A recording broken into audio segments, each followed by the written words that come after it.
Hello everyone, I am possible class में आप सभी का स्वागत है। इस वीडियो में मैं आपको बताने वाली हूँ EMRS की भर्ती के बारे में। मतलब कि जो एकलव्य मॉडल रेसिडेंशियल जो स्कूल है उसके बारे में, कि उसमें बहुत सारी भर भर के भर्तियां जो है आई हैं। टीजीटी में भी आई है और पीजीटी में भी आई है। जो पीजीटी है उसका डेट जा चुका है, जो टीजीटी है उसको आप काफी लंबे समय तक भर सकते हैं। अभी उसमें हर एक फील्ड में बहुत वैकेंसियाज है और जो सैलरी है वो भी बहुत ज़्यादा मिल रही है। तो आप लोग अगर सीटेट क्वालिफाई है आपका, तो डेफिनेटली अगर आपने बीएड किया है तो आप इस फॉर्म को फिल कर सकते हैं। सब कुछ डिटेल में बताऊंगी, पूरा फॉर्म आपके साथ शेयर करूंगी, तो अंत तक वीडियो जरूर देख लीजिएगा। चैनल को सब्सक्राइब भी कर लीजिएगा, लाइक कमेंट शेयर जरूर कीजिएगा। तो जो एकलव्य स्कूल है वो केंद्रीय विद्यालय और नवोदय की तरह ही एक गवर्नमेंट ने नया स्कूल स्टार्ट किया है जिसका नाम है Eklavya model residential schools. Okay, तो ऐसे स्कूल्स में टीचर्स की भर्ती आई हुई है।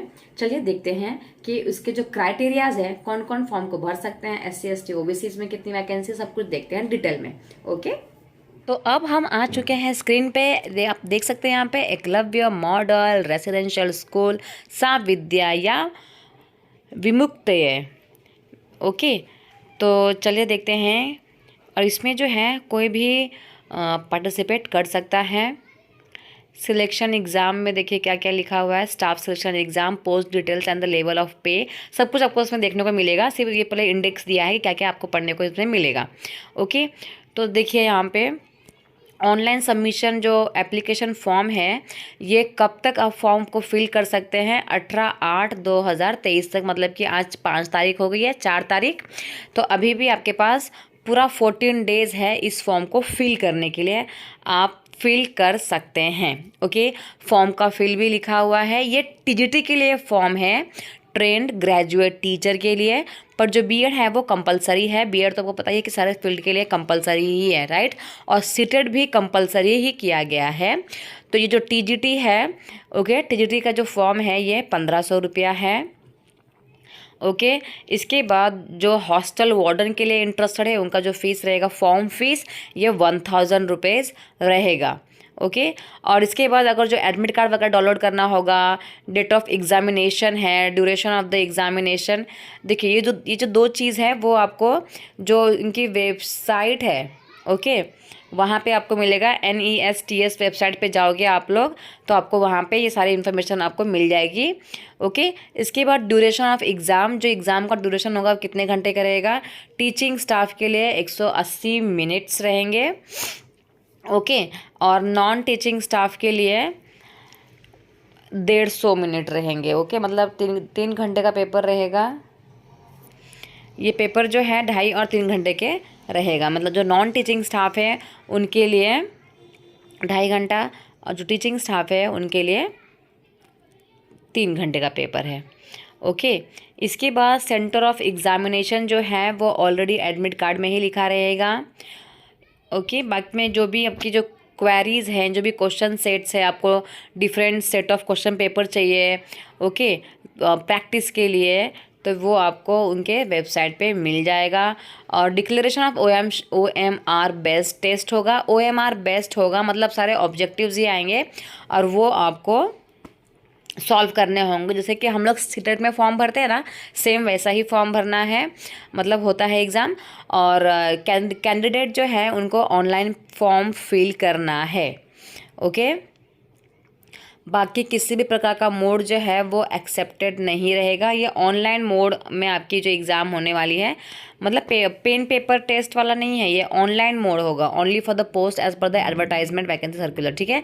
तो ये ऑनलाइन एग्ज़ाम आपका होगा जैसे पहले हुआ करता था। ओके, तो जितना हो सके उतना अगर आप एलिजिबल हैं तो आप इस फॉर्म को फिल कर सकते हैं। ये जो फॉर्म है वो टीजीटी पोस्ट के लिए हैं। तो जो एलिजिबल कैंडिडेट हैं वो जो सब्जेक्ट के लिए एलिजिबल है उसके लिए अप्लाई कर सकते हैं, ठीक है। नेक्स्ट जो है SC ST और जो फिज़िकल जो भी चैलेंज्ड बच्चे हैं, ऐसे कैटेगरीज वालों के लिए फ़ीस नहीं रखी है, मतलब 0 फीस रखी है। और ये जो फ़ीस है 1500 रुपया, ये सिर्फ जनरल वालों के लिए है और ओबीसी वालों के लिए है। ओके, जो भी एससी एसटी वाले हैं और जो भी फिजिकल चैलेंज बच्चों को ये फीस जो है नहीं पे करना है। ओके, इसके बाद इन्फॉर्मेशन जो है इसके ऑनलाइन एप्लीकेशन में आपको कौन से जो इन्फॉर्मेशन है वो एकदम करेक्ट होने चाहिए। Okay, name of the candidates, आपका कॉन्टैक्ट नंबर, एड्रेस डिटेल्स, आपका कैटेगरी, अगर फिजिकल चैलेंज है तो वो status, educational qualification, date of birth, choice of exam cities will be treated as final. तो जो भी आप एक बार डाल दोगे उसको फाइनल ही वो क्या करेंगे, फिक्स कर देंगे।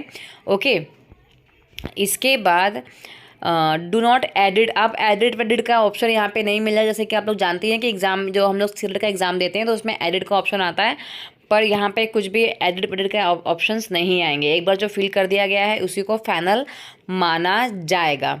ओके, और ये जो एग्ज़ाम होगा, translated version of this advertisement is found in Hindi or any other regional language. The text provided in the English version shall be treated as final। ठीक है, तो रीजनल लैंग्वेज में और हिंदी के लैंग्वेज में भी आपको प्रोवाइड ट्रांसलेशन वहाँ पे रहेगा। बट इन केस कोई मिस्टेक होती है हिंदी के क्वेश्चन में तो इंग्लिश के क्वेश्चन को ही एज अ फाइनल ट्रीट किया जाएगा। ठीक है, मोस्ट ऑफ द एग्ज़ाम्स में ऐसा ही होता है। इसके बाद आपको आपके बैंक से आपको क्या करना है, आपका जो फीस का पेमेंट है वो करना है। यही सारा लिखा हुआ है। अब हम लोग आ जाते हैं वैकेंसी के ऊपर, कितनी वैकेंसी है। ठीक है, EMRS स्टाफ सिलेक्शन एग्ज़ाम 2023, यहाँ पे टोटल आपको TGT में 660 वैकेंसियाँ देखने को मिलेगी। हॉस्टल वार्डन का मेल में 335 और फीमेल में 334, टोटल 6329 वैकेंसीज़ है।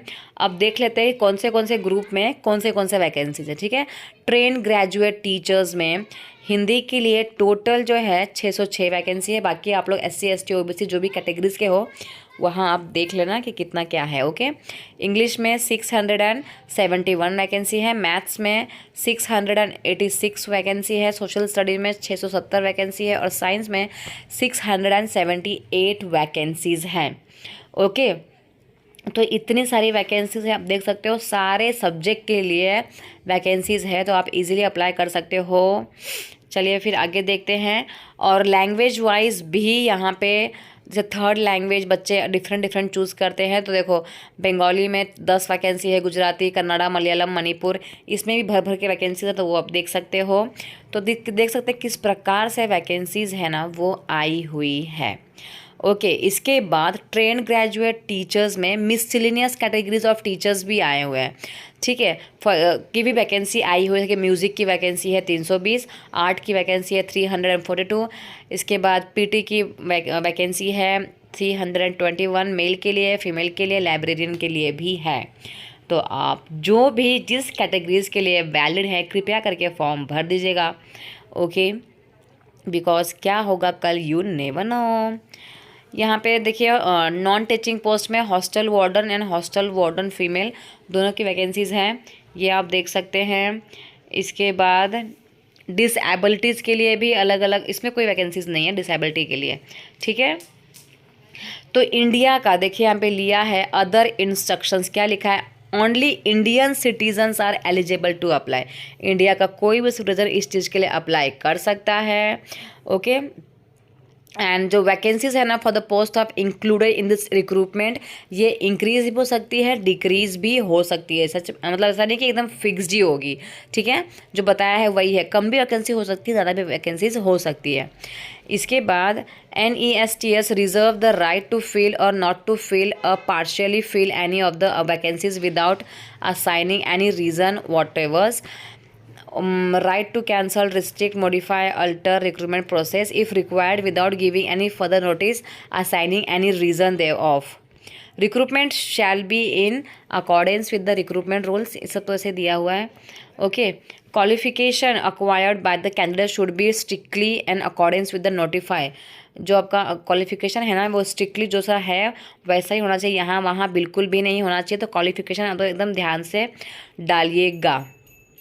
ओके, चलिए देखते हैं cut off date for determining various eligibility criteria, educational qualification, age limit etcetera will be 18/8/2023 before applying applicant music must satisfy themselves about their eligibility as on 18/8/2023। तो अगर आप eligible हैं ना तो आप अप्लाई करने से पहले अच्छे से देख लीजिए कि आप एलिजिबल हैं कि नहीं है। The reservation policy of government of India applicable for direct recruitment of all India basis will be followed. Okay, मतलब कोई भी इस फॉर्म को भर सकता है, तो आप भी जाइए और जल्द से जल्द इस फॉर्म को फिल कीजिए। ओके, तो ये हो गया। इस तरह से आपके पूरी इन्फॉर्मेशन आप लोग आराम से पढ़ लीजिएगा। अब देखिए यहाँ पे सैलरी कितना पे कर रहे हैं। लेवल 7 पे कर रहे हैं टीजीटी के लिए, जो मेन टीचर्स रहेंगे English, Hindi, math, social science जो भी पढ़ाएंगे, तो उनके लिए ये हो जाएंगे मेन टीचर्स।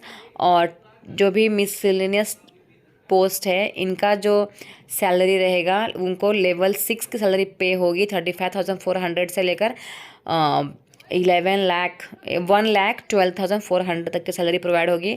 और जो हॉस्टल वार्डन है उनको 29 से लेकर 92,000 तक की सैलरी प्रोवाइड होगी। तो आप देख सकते हैं। ओके, जो मोड ऑफ एग्जामिनेशन है ना वो कैसा होगा, OMR बेस्ड, मतलब कि पेन पेपर बेस्ड है। यहाँ पे तो ऑनलाइन लिखा हुआ था, शायद वो ऑनलाइन फॉर्म फिल करने के लिए है, बट ऐसा ऑनलाइन मोड ही तो लिखा था, राइट। चले छोड़िए, बट स्टाफ सिलेक्शन जो है ना, जो आपका एग्ज़ाम होगा वो OMR बेस्ड, मतलब कि पेन पेपर मोड ही होगा। Okay, choice of medium of question, medium of examination will be both Hindi और इंग्लिश में एग्जाम होगी आपको। जैसा सीटेट का पेपर आता है ना वैसा ही आएगा। In case of TGTs miscellaneous category teachers and hostel warden the language competency test in part 6 will be conducted in regional language opted by the candidate. Further, for the post of TGT third language, the medium of the test for domain knowledge will be concerned third language. Okay, मतलब कि यहाँ पे third language जिसका जो रहेगा ना उसमें ही पूछा जाएगा, थर्ड लैंग्वेज में ही। और जो डोमेन नॉलेज है उसको भी थर्ड लैंग्वेज ही कंसिडर किया जाएगा। ठीक है, एग्ज़ाम का पैटर्न जो है 120 मार्क्स का जो आएगा, मतलब टोटल 150 मार्क्स का है पेपर। ओके, इसमें आपको टोटल जो एग्ज़ाम का पैटर्न है वो बता रही हूँ मैं आपको। ऑब्जेक्टिव टाइप्स क्वेश्चंस 120 रहेंगे, लैंग्वेज कॉम्पिटेंसी 30 क्वेश्चंस रहेंगे। ओके, अब देखते हैं कि 120 क्वेश्चंस आएंगे कहाँ से। तो सबसे पहले जर्नल अवेयरनेस के क्वेश्चंस होंगे आपको 10 क्वेश्चन 10 मार्क्स के। रीजनिंग एबिलिटी क्वेश्चंस होंगे 10 क्वेश्चन 10 मार्क्स के। कंप्यूटर के रिगार्डिंग क्वेश्चंस होंगे 10 क्वेश्चन 10 मार्क्स के। टीचिंग एप्टीट्यूड के रिगार्डिंग क्वेश्चंस होंगे 10 क्वेश्चन 10 मार्क्स के। ठीक है, इसके बाद डोमेन नॉलेज, इसमें होगा subject specific syllabus, difficulty level, graduations, experiential activity based on pedagogy, मतलब पेडागोजी भी होगा, न्यू एजुकेशन पॉलिसी भी होगा, Khelo India, fit India, other similar group programs भी होंगे। ओके, तो इसमें आपका सब्जेक्ट के रिगार्डिंग होगा और पेडागोजी होगा और साथ में साइकोलॉजी भी होगा। तो ये पूरा मिलाकर आपको आएगा 80 मार्क्स का। ओके, देखो यहाँ पे लिखा है the test will be of 3 hours durations without any time limit for the each part of the test individuality. तो ये पूरा हो गया आपका 120 मार्क्स का। फिर लैंग्वेज में आएगा language competency, general Hindi, general English, regional language, 10 marks each subject. Okay, 10 marks का सारा रहेगा ये। उसके बाद this part is qualifying in nature only with the minimum 40% marks in each language. Part 1 to Part 5th of the candidate will not be evaluated if he and she fail to attain qualifying mark in Part 6।